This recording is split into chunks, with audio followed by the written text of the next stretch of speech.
Welcome guys, हमारे channel ज्ञान study lover में फिर से आप लोगों का एक बार धमाकेदार स्वागत है। पिछले वीडियो में आप लोगों ने पढ़ा था वेदांग, उपनिषद, वेद, अरण्यक।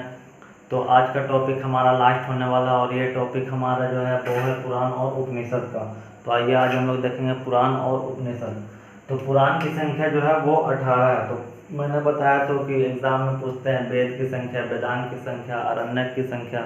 तो ये पुराणों की संख्या, तो पुराणों की कुल संख्या जो कितना है वो है 18। इसमें इसका जो संकलन है ना गुप्त वंश के शासनकाल में, उस समय भारत में गुप्त काल का शासन चल रहा था और उसी काल अनुक्रम में पुराण की रचना हुआ था। तो इसका संकलन गुप्त काल के समय हुआ था। इनमें कुछ महत्वपूर्ण पुराण है जो कि है मत्स्य पुराण, वायु पुराण, विष्णु पुराण, ब्रह्मांड पुराण। ये सब पुराण जो है इनके कुछ महत्वपूर्ण पुराण है, जिसमें है मत्स्य पुराण, वायु पुराण, विष्णु पुराण, शिव पुराण, भागवत पुराण एवं ब्राह्मण पुराण। ये सब जो पुराण है ये सब महत्वपूर्ण पुराण है। 18 में ये सभी जो कि है महत्वपूर्ण है, अन्य से उतना क्वेश्चन आएगा नहीं। तो यही सब पुराण जो है आपका महत्वपूर्ण पुराण है, ये 18 पुराणों में से। तो मत्स्य पुराण जो है ना सबसे प्राचीन, ये जितना भी पुराण है उसमें सबसे प्राचीन जो आपका है ना आपका मत्स्य पुराण है। ये जो मत्स्य पुराण है ना सबसे प्राचीन पुराण है। सबसे प्राचीन पुराण जो आपका होगा वो है मत्स्य पुराण। ये बहुत सारे एग्जाम में भी क्वेश्चन पूछा जाता है कि मत्स्य सबसे प्राचीन पुराण कौन सा है। तो इसका आंसर क्या हो जाएगा? इसका आंसर होगा मत्स्य पुराण। आप लोग ध्यान रखिएगा इस बात को। इसके रचयिता लोमहर्ष एवं उसके पुत्र उग्रसर्वा को माना जाता है। कहीं कहीं पूछ देगा, रचयिता भी पूछ देता है, जैसे कि वेद का रचयिता पूछ देता है तो वेद का।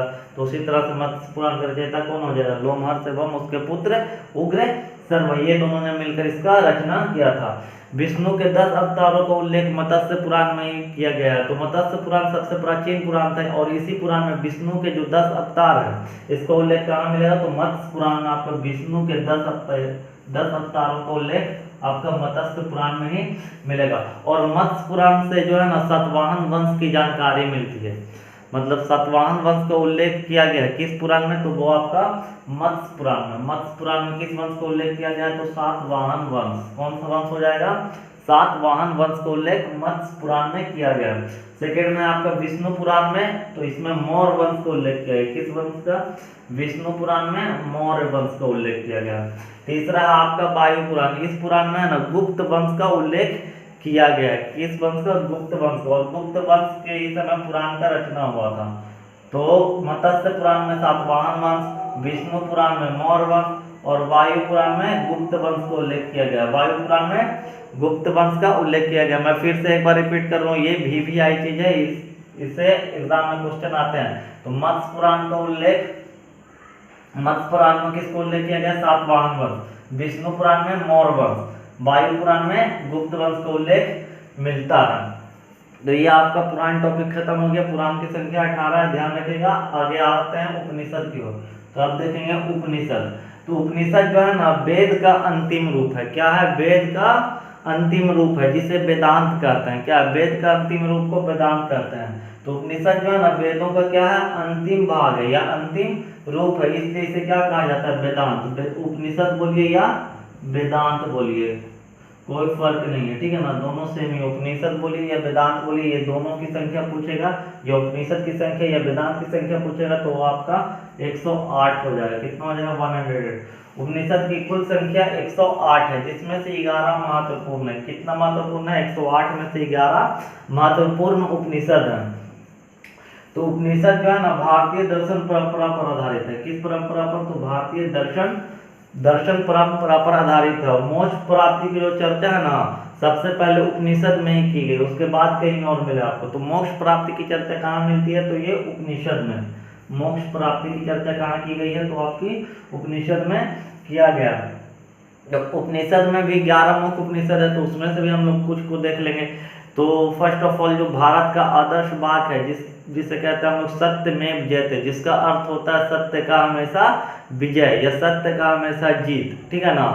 तो ये कहाँ से लिया गया? तो ये आपका मुंडोक उपनिषद से लिया गया, जो कि टेलीग्राम वगैरह पे आप लोग का हमेशा क्वेश्चन पूछा जाता है, फिर एग्जाम में भी पूछ दिया जाता है कि भारत का आदर्श वाक्य सत्यमेव जयते कहाँ से लिया गया?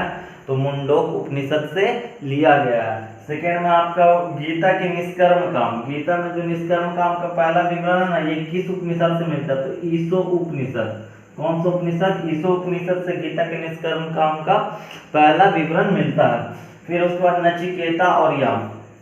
यम और नचिकेता का नाम सुने होते, ये नचिकेता और नाम का जो संवाद है ना, ये कहाँ मिलेगा? तो ये आपको कठोर उपनिषद में मिलेगा।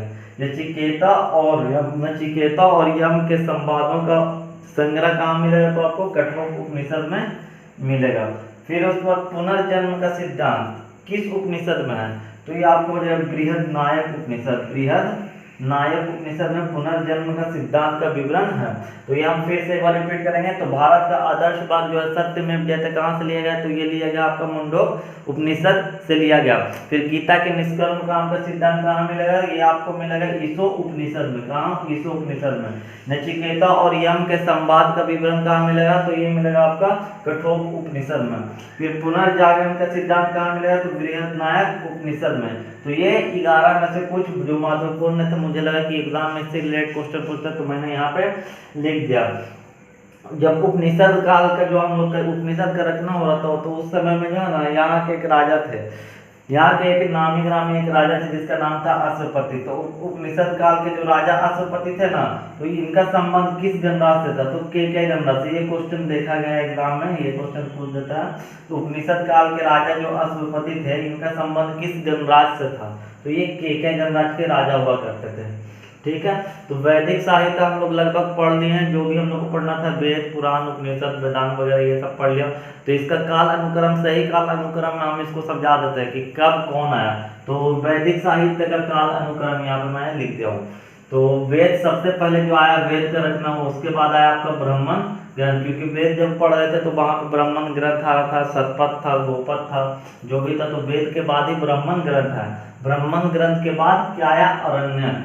अरण्यक के बाद आपका उपनिषद आया, और उपनिषद के बाद आया पुराण आपका। ठीक है ना, तो इस प्रकार से आया। तो वीडियो में मैंने ये सब चीज़ क्लियर कर दी, और वीडियो आज लास्ट ही था, और नेक्स्ट वीडियो में हम लोग मिलेंगे महाभारत और रामायण के साथ।